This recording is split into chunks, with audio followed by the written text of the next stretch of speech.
Aleluya, aleluya, aleluya. Bendito el que viene en nombre del Señor. El Señor es Dios. Él nos ilumina. Aleluya. El Señor esté con ustedes. Y con tu espíritu. Lectura del Santo Evangelio según San Mateo.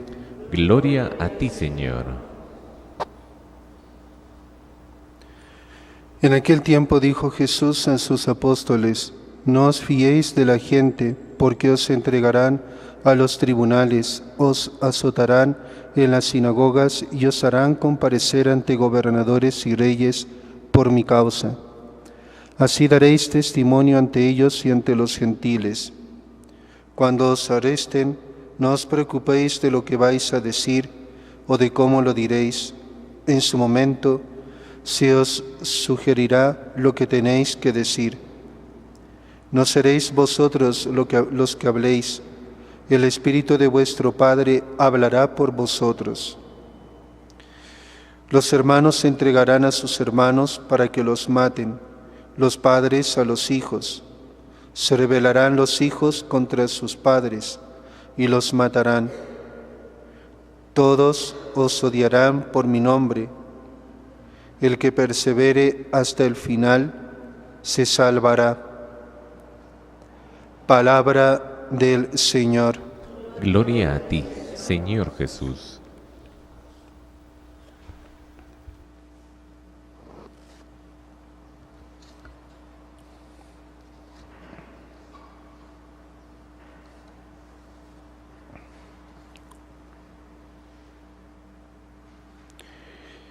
Pocos años después de que Cristo murió en la cruz, en el Calvario,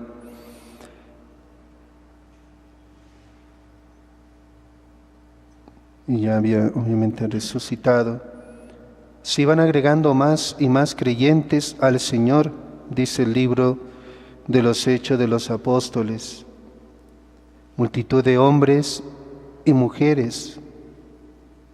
Unos venían de las sinagogas de Palestina y otros de los judíos de la diáspora. Los primeros, celosos, se aferraban a la lengua y costumbres hebreas, despreciaban a los segundos, que diseminados por el imperio se mostraban más abiertos y no transigían con la rigidez farisaica. Sin embargo, un mutuo amor los unía. Los que abrazaban la fe, también nos dice el libro de los Hechos de los Apóstoles, vivían unidos y tenían todas las cosas en común. La multitud de los que creyeron tenían un solo corazón y una sola alma. Los helenistas pensaban que en la distribución diaria salían perjudicados. Se levantaron críticas, quejas, y los 12 convocan a la multitud de los creyentes para apaciguar ánimos. Proponen designar 7 diáconos que los ayuden, y ellos pues podrían así con más libertad dedicarse, ¿no?, al ministerio de la palabra y a la oración. Y uno de esos diáconos fue San Esteban, cuya fiesta hoy celebramos después de haber celebrado el nacimiento de nuestro Señor Jesucristo. Esteban significa en griego coronado. Y los 7 diáconos que nombraron los apóstoles eran griegos, procedían del grupo de los helenistas. Pero al frente de ellos estaba Esteban. Capitaneaba a los demás por la firmeza, audacia y ferviente celo. Y los diáconos empiezan a actuar, y la palabra de Dios, qué bonito, iba creciendo y se multiplicaba con asombro el número de los discípulos, y gran número de sacerdotes se sometían a la fe. La elección había sido del cielo, Dios suscita siempre las personas providenciales. Qué bonito. Dios suscita siempre personas providenciales, ¿no?, para cada época de nuestra historia. Un hombre lleno de fe y de Espíritu Santo. Eso fue San Esteban, un hombre de fe, ¿no?, lleno de fe y de Espíritu Santo. Eso tiene que ser todo cristiano. Todos tenemos que ser hombres llenos de fe y de Espíritu Santo. Destinado a ser el protomártir, tiene que acaudillar legión incontable. Y hemos escuchado la primera lectura del libro de los Hechos de los Apóstoles. Se levantaron unos de la sinagoga llamada de los libertos, cirinenses y alejandrinos, y otros de Cilicia y Asia, y se pusieron a disputar con Esteban, pero no podían resistir a la sabiduría y al espíritu con que hablaba. Agotados por la impotencia, ¿qué se les ocurre? Recuerdan que años antes habían apuntado con un éxito condenando a Jesús. Recurrir a la compra vergonzosa del cohecho y de la calumnia. Esa es la actitud siempre de los enemigos de Cristo, de la Iglesia, en todo tiempo. Sobornaron entonces a unos hombres para que dijesen: nosotros hemos oído a este pronunciar palabras blasfemas contra Moisés y contra Dios. Y de esta forma amotinaron al pueblo, a los ancianos y escribas. Vinieron de improviso y le prendieron y le llevaron al Sanedrín. Presentaron entonces testigos falsos que declararon: este hombre no para de hablar en contra de este lugar santo y la ley. Le hemos oído decir que Jesús Nazareno destruirá este lugar y cambiará las costumbres que Moisés nos ha transmitido. Y todos los que estaban sentados vieron su rostro como el rostro de un ángel. Y aquí comienza el discurso de Esteban en la sinagoga. Escucha sereno primero las acusaciones, y cuando el sacerdote le dice: esto es así, Esteban no trata de justificarse. Le interesa predicar por última vez su doctrina como lo había hecho antes en las sinagogas. Y prefiere internarse en una selva de recuerdos del pasado que no tienen nada que ver con su causa. Y el que era acusado se convierte en acusador, contundente, como un martillo, cambia la defensa en ataque. Defiende a Cristo, defiende a la Iglesia, desarrollando una teología histórica de la salvación del hombre.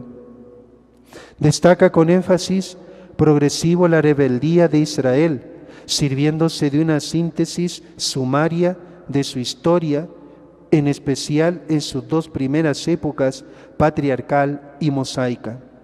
Y termina con una tremenda invectiva. Y esto pues enloqueció a los sanedritas y decretaron su muerte.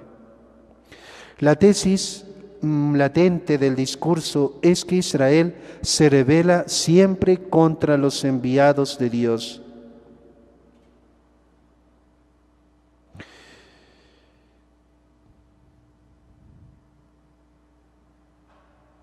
Pero también nosotros quizás muchas veces nos rebelamos contra los enviados de Dios. Y fíjense, el Espíritu actuaba en San Esteban y el coraje del mártir explota en esta arenga final: duros de cerviz, incircuncisos de corazón y de oídos. Resistís siempre al Espíritu Santo como vuestros padres, así vosotros. No caigamos en esto, queridos hermanos, no seamos duros de cerviz, no seamos incircuncisos de corazón y de oídos, no resistamos nunca al Espíritu Santo. Ellos mataron a los que anunciaban de antemano la venida del justo, aquel que vosotros habéis traicionado y asesinado, a Jesús. Y la Sagrada Escritura nos transmite la reacción cobarde de los sanhedritas llenos de miedo. Sus corazones se consumían de rabia y rechinaban sus dientes contra él. El odio es, según nos enseña la Biblia, la actitud propia del pecador ante el justo. Muy necesario para un bautizado es compenetrarse con este misterio inexplicable. El justo no trata de hacer daño al pecador, sino bien, como dice Pablo, me he hecho enemigo vuestro por tratar de verdad. ¿Bien? El justo no hace daño al pecador, pero es que predica la verdad. Y esto suscita pues enemigos. Es que en realidad para el insensato, dice el libro de los Proverbios, cada palabra es un azote. La sola presencia del justo es un testimonio que reprocha su maldad. El cristiano, queridos hermanos, no es del mundo y debe acatar este misterio insondable. Está en el mundo como corderos entre lobos, y como dice San Pablo, y como basura. Nuestro destino trasciende, nuestra vocación no es mundana, como sería si fuéramos aplaudidos de los hombres.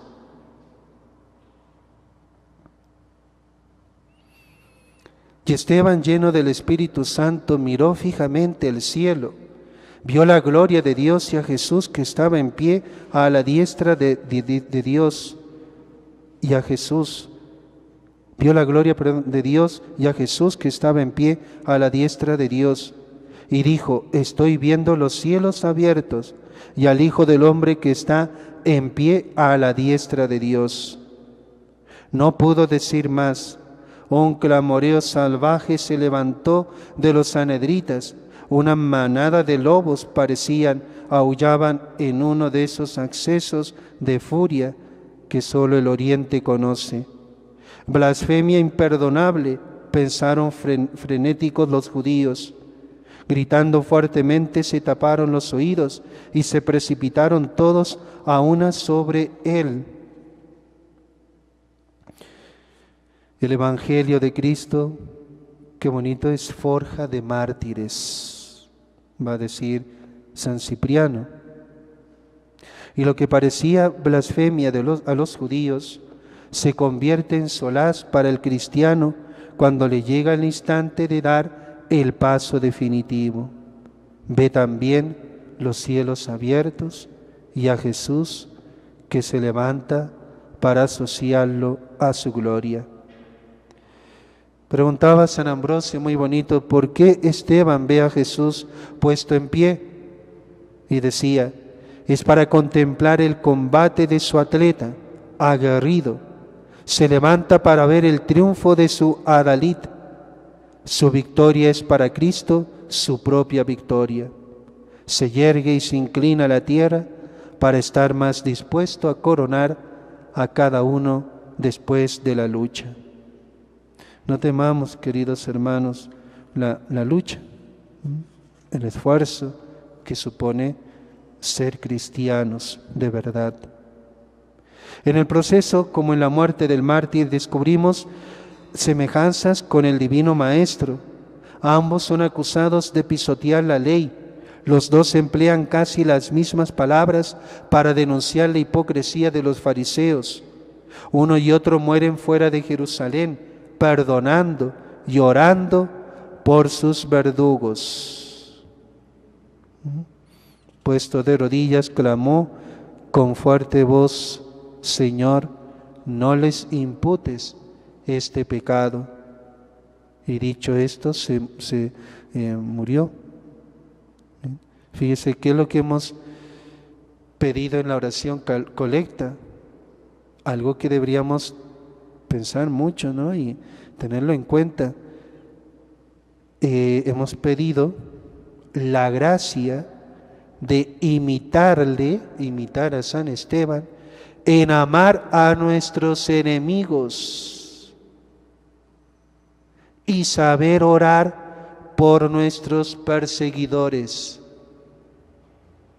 Eso es lo que hemos pedido en la oración colecta, ¿no? Al Señor, que nos dé esta gracia de amar a nuestros enemigos. ¿Cuánto nos cuesta esto, ¿no? Y eso significa sacar todas esas cosas que tenemos en el corazón, deseo de venganza, resentimientos. Papa Francisco en una ocasión hablaba de eso, qué feo no guardar rencor, etcétera. Pidamos esta gracia a San Esteban de amar a nuestros enemigos, orar por los que nos persiguen.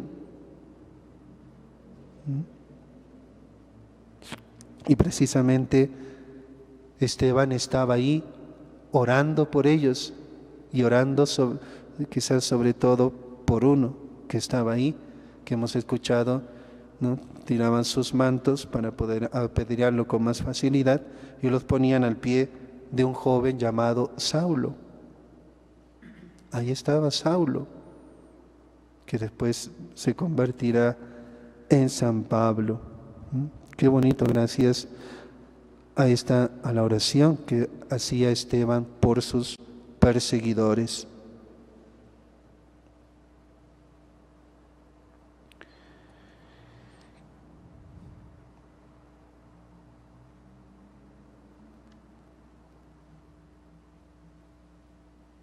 Ya para resumir y para terminar, dice este autor, 3 frases en el drama reverberando con destellos de luz: sufrimientos, abandono de todo lo creado, unión con Cristo. Qué bonito. Sufrimientos. Todos tenemos que sufrir. Abandono de todo lo creado, desapego de todo lo creado y unión con Cristo.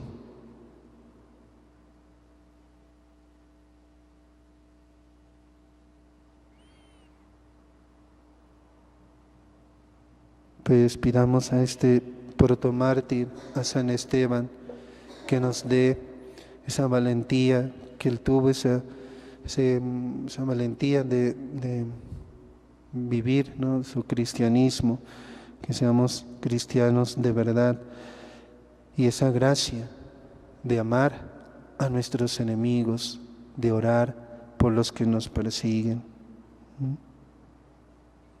Pidámoselo también a la Virgen María, ¿no?, a María Santísima, y también al niño Jesús que está en el pesebre. Curioso, ¿no?, después del nacimiento de Jesús, ¿no?,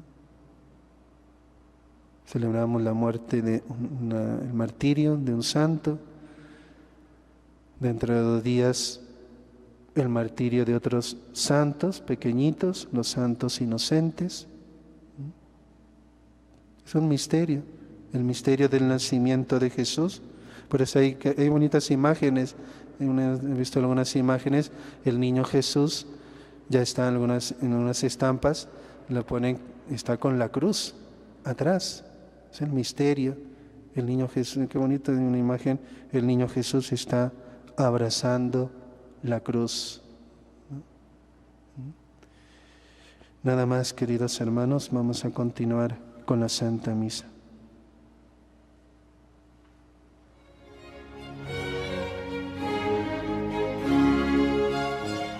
Reflexionamos brevemente sobre el Evangelio y la homilía que acabamos de escuchar.